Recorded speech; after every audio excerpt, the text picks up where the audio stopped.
अपने दादा की बात सुनाता हूँ। हजरत पीर मेर अली शाह साहब के पास एक शाह साहब आए तो दम कराते रहे कोई 5-6 महीने। पीर साहब मस्जिद में जाते थे तो 5 टाइम वो आते जाते फूंक मारते थे। तो शाह साहब चारपाई से उठ नहीं सकते थे, कोई फालिज था इस किस्म का, इलाज शाज कराते रहे। तो 6 महीने गोल्डे रहे। हमारी दरगाह में उस वक्त 1 नंबर सराय होती थी, एक ही, तो उसमें उन्हें शाह साहब को कमरा मिला हुआ था। 6 महीने पीर मेर अली शाह साहब जैसा बंदा दम करता रहा, कोई फर्क नहीं पड़ा। सुनो गौर से।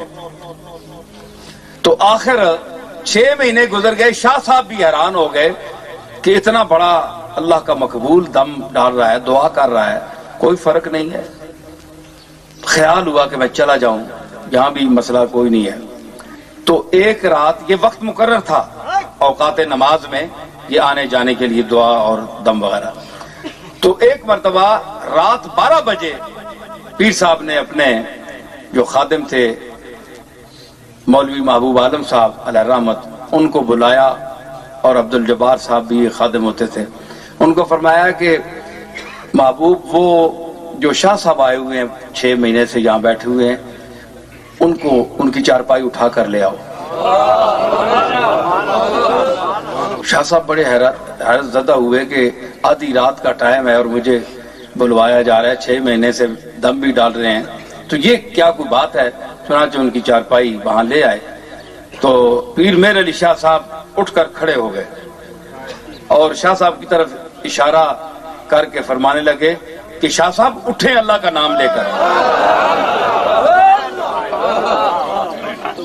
मैं औलियाए कामिल की बात कर रहा हूं, जो उसके मकबूल बंदे हैं, जो उसकी बारगाह में अपने आप को मोहताज और आजिज समझते हैं।